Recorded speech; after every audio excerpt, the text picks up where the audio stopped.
Hello guys! Try natin tong product ni Barley with collagen. Sabi nila marami daw benefits sa ating katawan. Kaya try natin. Timpla tayo ng 2 glasses. Para kay hubby yung isa. Yan. Lagyan natin ng tubig. Halo-haloin hanggang ma-dissolve yung barley grass powder. Yan.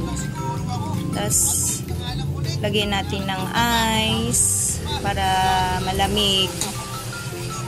Mas lalong sumarap kung dagdagan natin ng milk. Yan. Halo-haloin. Pwede rin ito sa mga bata.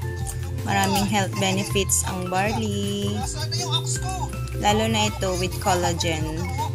Siyempre, kailangan natin ng collagen dahil tumatanda na tayo guys. Hehe. Yan, haluin natin, lagyan natin ng milk. Yan, yummy. Try natin konti pa. Yan. Nice. Yan, try din guys. Ito na yung finished product from Barley with collagen. Thank you Barley. Try natin.